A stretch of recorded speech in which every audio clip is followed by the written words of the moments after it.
This podcast is powered by Eagle Lithium.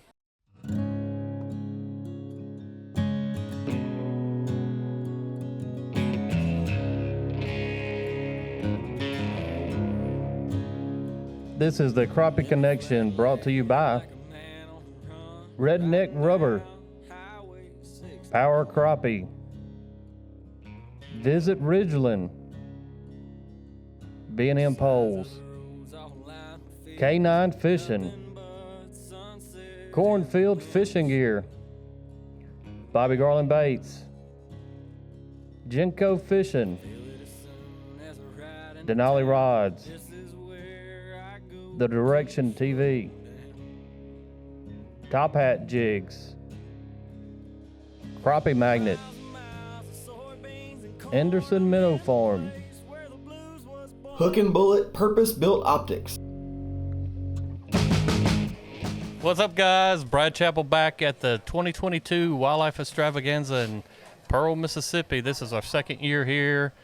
It's a crowded event. It's a busy place, and man, we're having a great show. And you know, kind of the subject line I want to kick out today, and I'm gonna let these guys introduce themselves. Everybody knows the Hammer Hayden at the end there, but this show is going to actually be called Crappie Lives Matter, and it's a cool, catchy term, but also your logo right here kind of fits into, you know, this topic, Crappie Forever. And go ahead and throw out yourselves and what you do, and, you know, tell us about Crappie Forever.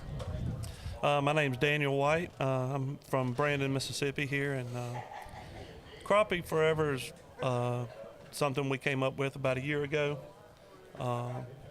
We want to promote conservation and trophy crappie management, and just have a conversation about should we be managing crappie in certain lakes we shouldn't. Just it's the beginning of a long conversation, we believe. Gabe Sewell. I'm from Little Rock, Arkansas, and like Daniel said, we just kind of kicked this thing off a year ago, just to kind of be a conversation starter. And kind of how it's been working so far this weekend. People see that logo and just like, well, what is that? What do you guys stand for? What are you guys about? And, I know everybody here, we wouldn't be having any conversation about Crappie Lives Matter and Crappie Forever if people aren't concerned and have some kind of conservation aspect into these fish that we all love. But I know one of the things that kind of strikes to me is, you know, some of the things you've got planned for Crappie Forever. Kind of what's some of your future plans, and you know what you guys foresee in the future with Crappie Forever? Well, we have a two-pronged approach here. One's awareness, or that's what the apparel brand is about, also to raise money, and the other is research. And we are going to start our first tagging program, our first research program this fall with the help of Hayden. Patrick Stone's going to help us in Grenada, and you said you'd help us at Lake Washington too. It's going to be a reward tagging program where you're rewarded $50, $25, up to maybe $100. All that hasn't been worked out, but to video the release of that fish and just to see how many times that fish is recaught. Wouldn't that be neat? Yeah. Just catch it like a 3-pounder, and then 2 years later catch it 3.5, 4. Or let Hayden catch it later on. That's right. And we'll have a page on our website that'll be open to the public to see who caught it, when they caught it, how many times that fish has been caught. And that reward could keep going, 6 or 8 times. We just don't know. And it's just the beginning. I know one of the things that, we'll talk about I'm going to bounce back and forth like I normally do, I guess, more or less. But, us as crappie fishermen, I mean, we've got some apparel too in the Crappie Connection. You guys got, but we haven't had that in years past. To be a crappie fisherman, we couldn't really show we were crappie fishermen because there wasn't anything out there. From the hats to the shirts, what's some of the stuff as far as merchandise you guys are doing right now? We've got several hats. This is the only soft hat we got. We got a bunch of trucker style hats, T-shirts, hoodies, net gaiters. Got a few of the sun shirts, the fishing shirts. What about any shorts, man? I am a short fanatic. We haven't done that yet. Maybe I'm gonna put a little bug in there, huh? Yeah. And we have some more ideas that we want to do. Like I said, we're very young. Yeah. And we're trying to raise as much money as we can to put back in the crappie community. And that's one thing all the money, all the proceeds, profits from Crappie Forever will go back into crappie fishing. There's not many other brands doing that. It's a passion for us.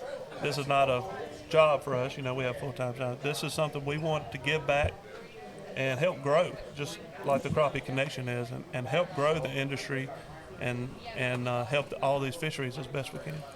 And we want to protect it, as it grows. Yeah. Yeah. I know since live scoping, and that's a big topic with every podcast, or and it's a very effective tool that everybody's utilizing, and especially Hayden down there. But what's some of your mindsets as far as a good practice for people? Well, it's like I was telling you the other day, before live scope, everybody be fishing around long lining or trolling, spider rigging, whatever, and you knew there were fish there, but you were just, if you're trying to get a limit of fish, you got some small ones, you got some big ones. Well, now with live scope, nobody's trying to catch those little fish. Right. Everybody's targeting that big fish every time. And when it first came out, seeing social media, I would see the same people every day, and not guides with different clients, the same, just regular guys, just with coolers full of these 2-pound fish. And that's kind of what clicked in my mind. I was like, man, when's enough for one person to have?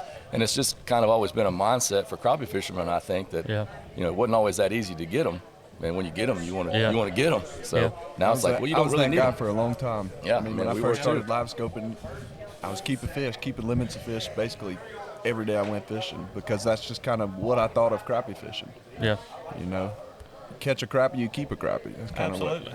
I ran into a guy on the reservoir this past winter, and I like to let the sun come up when it's real cold or whatever. He had been out there since daylight. It was about 9 o'clock, and he came in. He said, man, I killed him. Got my limit, about an hour and a half.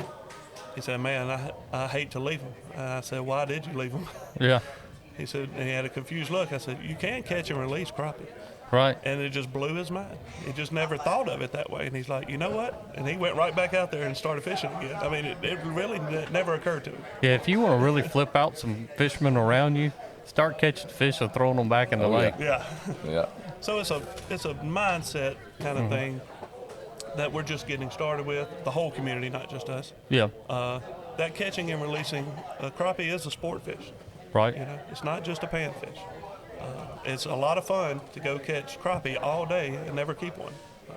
Well, I know, like, some of the old management strategies with crappie fishing was to keep them from overpopulating.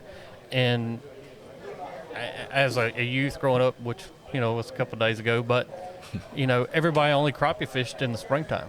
Right. You went crappie fishing whenever the dogwoods were blooming. You knew that at that time they were on the bank. Well, everybody would, beat them down or catch as many as you can during the springtime. And then after, everybody stopped crappie fishing. I mean, you wouldn't see anybody crappie fishing in the summertime. I mean, and it's not that many people that do it now, honestly, as far as the reservoir that I'm on. But the boats that are out on the water are crappie fishing right now. And it's, I guess, July 31st we're recording, so it's in the heat of the summer. But years past, that's how every management strategy was based off of, was the harvest needed to take place, of course, to keep from overpopulating. But it was only really mindset was fishing was happening in the springtime. And I think with the technology now, and I know you put that dude in a boat, he can catch them every day, and you guys as well. And there's tons of fishermen that can catch them every day of the week, no matter what season it is. And that's also a great thing. Oh, it is. And that's why the sport is growing. Right. Because they can fish them all year long. And if you could only fish 6 weeks out of the year and be successful, well, you're not going to spend a lot of money on it probably. Right. But now that you can fish 12 months out of the year, so many more people are fishing now, as we all see. And smaller reservoirs are, for lack of a better term, getting fished out. Now, the population's not necessarily endangered, like you're going to have no crappie in there. But, I mean, you've seen Lake Washington, we've seen Eagle, some lakes in Arkansas where he's from. The big fish population has been really beat up. Yeah. And just for success rates, and also, we'll talk about Lake Washington because I'm pretty familiar with that water. I think it was probably hurt pre-live scope, and because it was so good. Right. And a lot of people come from everywhere to fish it, and we want everybody to come and travel and fish and catch fish, and that's not nowhere near what this Crappie Live section is about today. So we want people to fish. We want people to eat fish. Just have a good mindset about it. Yeah, we want people to keep fish. I mean, you can't not keep crappie, but it's just, protecting that big fish and just, taking it on yourself as an outdoorsman and an angler to take care of what you got. And you have to be considerate of how many fish you're taking, for yourself. Like me, I fish 6 days a week, 7 days a week. I don't need to keep 15, 20, 30 fish a day. Right. If I keep crappie, I probably keep them once a month, and I might keep 20 fish. Yeah. I mean, there's no need to stockpile a freezer anymore. If I want to go catch fish to eat, I just go catch them that day and eat fish. Well, like Hayden and I mean, we'll fish together whenever we can, and we only try to keep the fish that are bleeding bad. Yeah. And, if they're bleeding bad, I'd much rather him eat it or I eat it or somebody that we even know eat them at that point, because more likely that a deep hook bleeding fish in the summertime. I'm seeing more and more trips. I probably run one trip a week where somebody gets in the boat. I'm like, "You keeping fish?" They're like, let's just catch and release today." And those are usually the most fun trips because we're not stressing numbers, we're not stretching anything. We're just out there having fun catching fish. At the end of the day, you look back and you're like, "Man, how many fish did we catch today?" Right. 60, 70, 80, who knows? And I can remember about a month ago, me and Brad were out on Barnett. And we fished, 3 or 4 hours. Yeah. And we found one stump, and I bet there's 200 crappie sitting on it. And they were all 14 to 16-inch fish, just huge fish. Yeah. We probably sat there and caught 100, just constantly catching them. We kept 20 that were. Probably kept 20, and he was like, I need a fish fry, keep a few fish. And he's like, I want about 20. Well, 30 minutes in the trip, he's like, all right, we're done. Yeah. If the fish isn't deep throat, if he's not hook deep, just throw him You don't back. need them. Right. And like I said, the mindset all goes back to people before the success is so good now. That's exactly right. I remember struggling in the summertime years in the past to catch these summertime fish, but with the aid of live scope, I wouldn't say it's easy, and I think that's what some of the misconception with live scope is that it's easy, it's cheating, whatever your opinion might be, but it's still fishing. Yeah. You still got to figure them out. It's super complicated. I mean, there's just It so is. much going on that you have to pay attention to and keep up with, and it can be tricky. It really is, but it is doable now. Yeah. Right. Where it would take weeks to find some fish in the summer before, you can actually find them a lot quicker. So you can catch them now. Right. It was almost, not impossible, but it was very tough. Pre-electronics, they disappeared on people. Yeah, exactly. Right. Yeah, so a few years ago, I fished a magnolia. I was spider rigging. I had pre-fished the day before, and I was on the fish, I was catching good fish on the ledge, and that's really the only spot I had. I didn't know much about crappie fishing. Went there the next day and I'm like, the fish are here. I know they're here, but they weren't there, and I zeroed. Yeah. I didn't know any better. Everybody probably wants a date of that. They don't remember it when you zeroed on the That was tournament. probably 2018-ish, somewhere in that 2018. range, 2018, 2019. Yeah. Well, definitely want to appreciate you guys, what you're doing and the efforts that you're maintaining. And I know, like I said in the beginning, Hayden and I is going to help you out. And Yeah, we appreciate it. We want crappie forever. Yeah. We do. I want my grandkids to catch them, and even Hayden's grandkids to catch them, which that's a long ways away, I'm sure. Maybe not so much. It's our job as fishermen to pass this resource on. That's right. And it can be abused. Yep. And we should not be afraid to talk about it. Yeah. That's right. I mean, it's a very touchy subject. Nobody really wants to talk about it because everybody has a different opinion on it. Yep. I mean, all four of us, we have a different opinion on, what should be happening. Just be considerate. Yep. And hopefully the research will point us in a direction Absolutely. that we need to go. More and more research is only better. That's The exactly more we right. know. What's a good place to find you guys? Where can we find you? We've got a website, crappieforever.com. We're on Instagram, Facebook, and TikTok even. Oh, even So, TikTok yeah. in it. Yeah. I got you. That's cool. Yeah. So. And just remember, all the proceeds will go back into fishing. So we appreciate all the support we can get from That's anyone. right. We always talk about supporting the crappie industry with guys, and we want stuff. If we want fishing apparel, we want some shorts. I'm gonna throw that back out again. We're going to get some We'll shorts. work on Okay. some shorts. Well, that's like we got to do it. you can't go in Bass Pro, you can't go in Academy, and you can't get crappie apparel. I mean, No. it just doesn't exist. Right. Hopefully one day it will, because Yeah. we wear it every day. Yeah. Every day.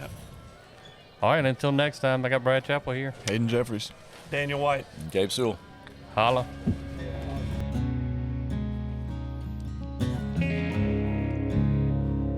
About a mile from Big Muddy River, a place I'll always remember. Cabin on the lake and a fishing pole. Forever here I'll rest my soul. I can feel my worries drift away.